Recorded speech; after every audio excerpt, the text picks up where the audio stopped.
나는 이승만입니다. 미국 와싱턴에서 해외에 관계한 우리 2,300만 동 보에게 말합니다.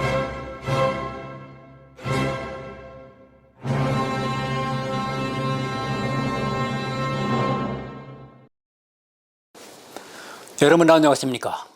국부 이승만, 운명의 만남 프란체스카. 오늘 이런 제목으로 여러분과 함께 프란체스카 여사를 조명해 보겠습니다. 지금부터 제가 말씀드리는 얘기는 바로 프란체스카 여사의 살아온 얘기를 며느님 조혜자 여사가 시어머니 프란체스카 여사의 구술을 받아서 책 이승만 대통령의 건강이란 책으로 엮어낸 것에서 첫 만남이란 대목을 요약해 보내드리겠습니다. 이 장소는 바로 이승만 프란체스카 여사의 사저였던 이화당 통일당에서 지금 준비했습니다. 프란체스카 여사가 이승만 대통령을 처음 만나 서로 얘기 나눈 것은 여사가 33살 때입니다. 1933년 스위스 제네바의 레만 호반에 있던 호텔 더 류시의 식당이었습니다. 그때 프란체스카 여사는 어머니를 모시고 프랑스 파리를 경유해서 스위스 여행을 하고 있었습니다. 그 당시 이 박사는 일본의 만주 침략을 규탄하고 있던 국제연맹에서 만주의 한국 동포들이 또다시 일제의 학정 밑에 놓이게 된 애절한 사연을 알리고 한국을 독립시켜야만 극동의 평화가 유지된다고 호소하고 있었습니다. 프란체스카 모녀가 이 호텔에 여장을 푼 이튿날인 1933년 2월 21일 저녁 식사를 하려고 4인용 식탁에 앉아 있을 때 이미 만원이 된 식당에서 이 박사도 식사를 하려고 앉을 자리를 찾고 있었습니다. 이때 지배인이 우리에게 와서 정중하게 동양에서 오신 귀빈이 자리가 없으신데 합석하셔도 되겠느냐 하고 양해를 구해서 우리는 승낙을 했습니다. 이 프란체스카 여사 모녀가 승낙을 한 거죠. 지배인의 안내를 받으며 우리가 앉아 있는 식당으로 당시 58세인 이승만 박사의 첫 인상은 기품이 있고 또 고귀한 동양의 신사로 느껴졌다고 합니다. 그는 프랑스어로 좌석을 허락해 주셔서 감사합니다 하고 정중히 인사를 한 뒤 자리를 잡았습니다. 곧바로 메뉴를 가지고 온 웨이터에게 높은 신분으로 보였던 이 동양 신사가 주문한 식단을 보고 나는 놀라지 않을 수 없었습니다. 사우어크라우트라는 시큼하게 절인 양배추와 조그만 소세지 하나 그리고 감자 2개가 전부였다고 합니다. 당시 유럽을 방문하는 동양 귀빈들의 호합한 식사와는 달리 값싼 음식만 주문을 했기 때문입니다. 나는 왜 그런지 이 동양 귀빈에 너무도 초라한 음식 접시에 은근히 신경이 쓰였습니다. 그리고 숙녀들에게 먼저 말을 걸어오는 서양 신사들과는 달리 온화한 표정으로 말없이 앉아 있었습니다. 그러다가 웨이터가 음식을 가져오자 프랑스어로 본 아페티, 곧 맛있게 드세요 하고 예의를 갖춘 후에 조용히 식사만 하고 있었습니다. 나는 이 동양 신사에게 사랑을 끄는 어떤 신비한 힘이 있다는 것을 느꼈습니다. 무의식 중에 나는 이분의 식사를 하는 모습을 바라보다가 그만 눈이 마주치게 됐다고 합니다.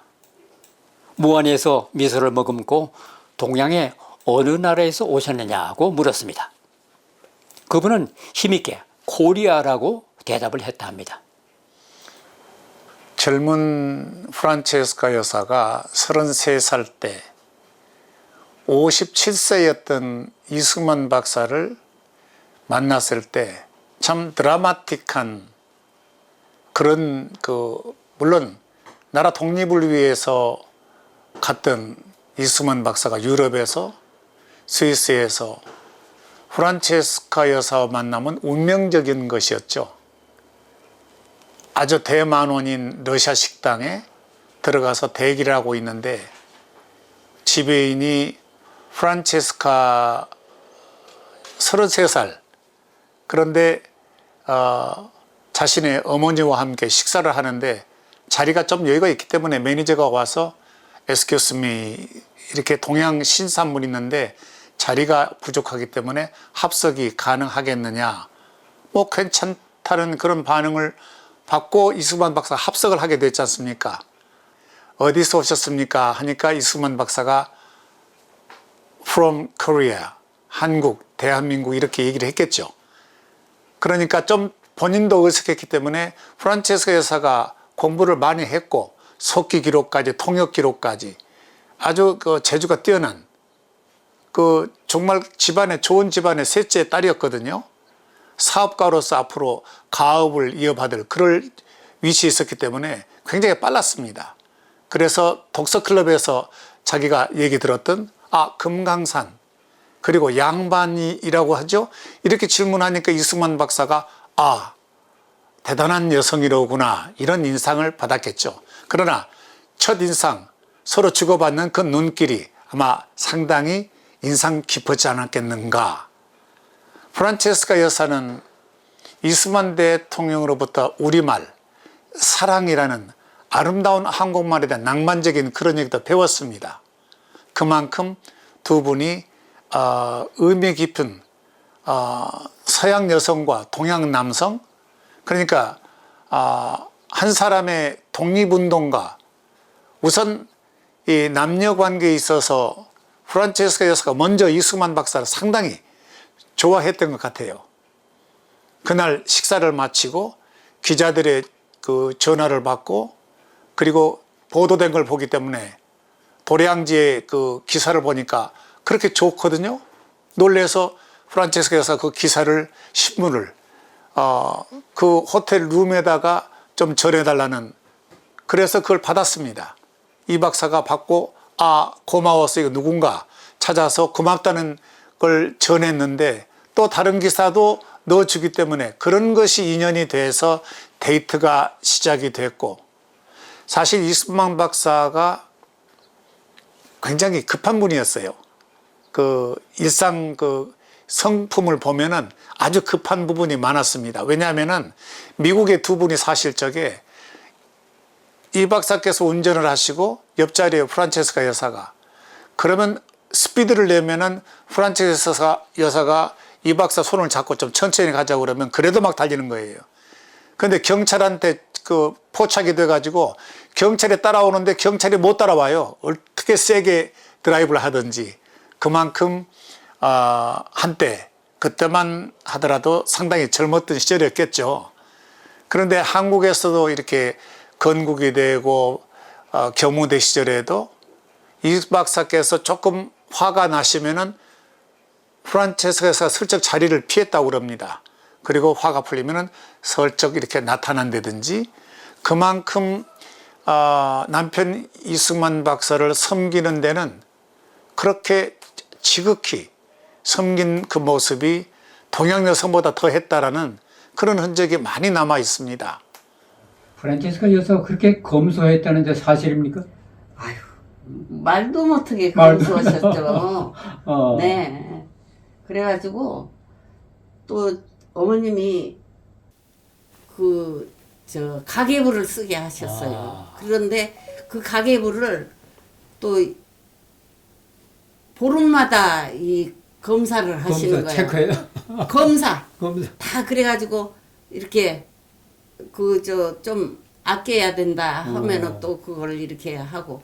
근데 내일이 검사 날이면은 오늘 매일매일 써야 되는데 그게 안 되거든요.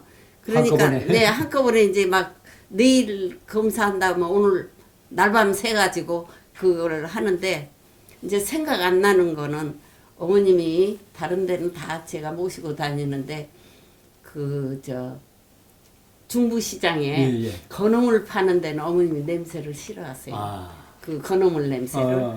그래서 이제 건어물을 산 걸로 이렇게 가짜로 이제 써놓으면 써서 맞춰 나가는 거예요. 아이고 참. 참으로 생각지 않은 또 시집살이를 하셨군요.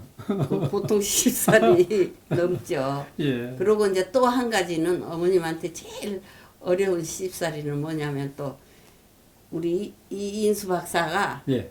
밖에 나갔다가 외출했다가 들어오면은 바로 구두를 안에 들여놨다가 나갈 때 뜨뜻하게 해서 신고 나갈 수 있도록 그거 하라고 그러는데 한 번은 11월 달인데 그때가 한 17일 정도 됐을 거예요. 어머님이 이제 그 식사를 이제 부엌에서 식사하는데 이 박사가 이제 사례가 들렸어요. 그래가지고 막 기침을 요란하게 하니까 거기서 저한테 그러시더라고요.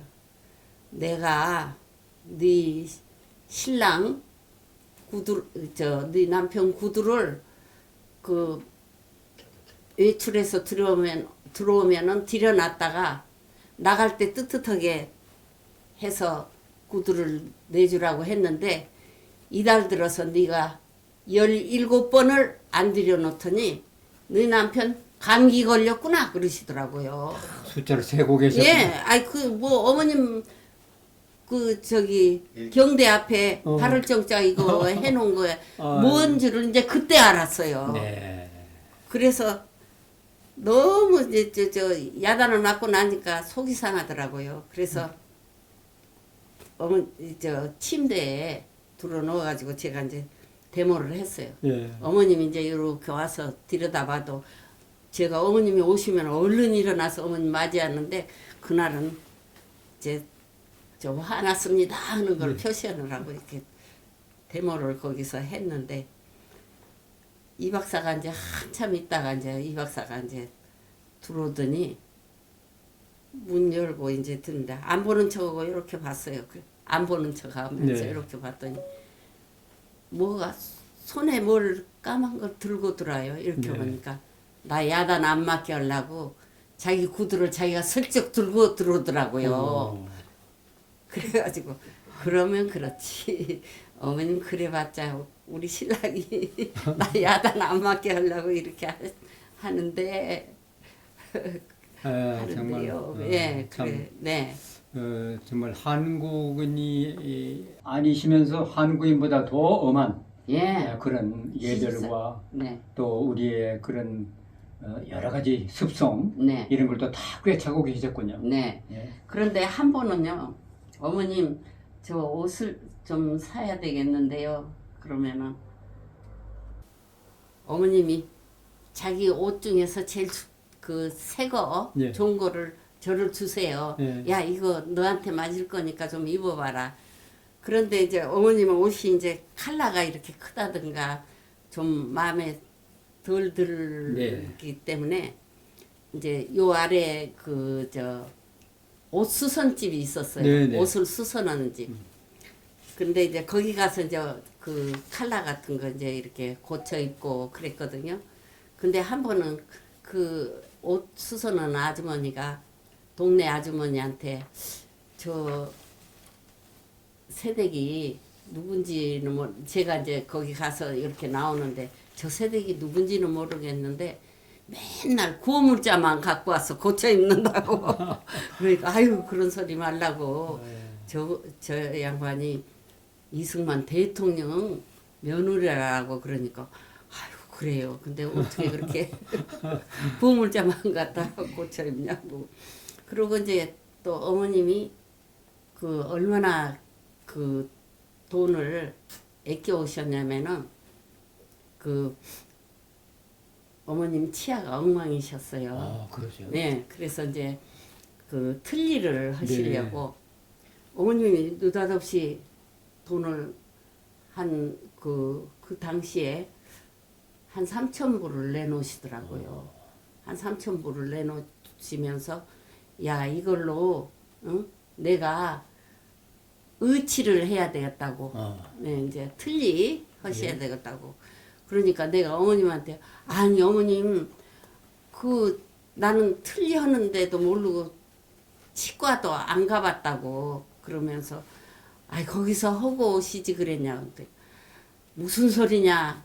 이런 거금을 갖다가 어떻게 어? 그 외국 의사한테 주고 올 수가 있냐. 그러면서 너 걱정 마라. 그러면서 그 다음에 이제 저보고 하는 이야기가 메디칼 센터에 예약을 해라. 그 치과에다가 예약을 해달라고. 근데 저희 아버님 이제 세브란스 나온 친구가 차윤근 박사라고 계셨는데 그분이 이제 거기 원장이셨어요. 그래가지고 약속을 하고 이제 어머님하고 이제 갔는데 어머님이 빨리 가시니까 한 15분, 한 20분 일찍 갔어요. 네. 그러니까 그 양반이 이제 회의하다 나오셔가지고 나한테 이제 아니 벌써 왔어? 그러니까 어머님이 아이고 미안하다고 한국말 못 하시는 줄 알고 아니 벌써 왔어 그랬는데 어머님이 아이고 미안하다고 예 알아들으시고 아니 혹시 트래픽이 있을까 봐서 이렇게 빨리 왔다 그러니까 오히려 미안해가지고 쩔쩔 매셨다고요. 그런 적도 있군요. 네. 그러니까 평소에는 항상 우리말로 그냥 대화하셨군요. 우리말도 하고 또 섞어서 하고. 저 영어도 하고 또 제가 독일어를 했어요. 문과 자랑해도 예. 돼요? 사실 저 오늘 수석 입학했었어요. 아이고. 이스먼 박사가 하와이에서 세상을 떴을 때 프란체스카 여사가 옆에서 지켜보다가 세상을 떠나시면서 2번 기절을 했습니다. 기절을 한 다음에 한국에 시신을 모셔왔잖아요. 오지도 못했어요. 누워 있었습니다. 그만큼 상심이 참 얼마나 깊었지 않겠는가. 이스먼 대통령을 평생 동지로 그리고 비서로 계속해서 삶이 끝날 때까지 이스먼 박사의 삶이 끝날 때까지 보필했던 배우자, 동지, 그리고 비서 이런 역할을 충분히 했고 내핍 생활 이화장에 사시면서 정말 그 생활을 아주 규모 있게 하나부터 열에 이르기까지 우리나라가 그렇게 넉넉한 나라가 아니기 때문에 스스로가 아끼며 절약했던 그 생활의 그 흐름이 지금도 이화장에 그대로 전수가 되고 있는 것 같은 그런 생각을 하게 됩니다. 프란체스카 여사는 많은 국민들이 호감을 갖고 있습니다. 서양 여성이지만 프란체스카 여사에 대한 그 국민들의 인식이 상당히 넉넉하다 하는 그런 생각을 갖게 됩니다.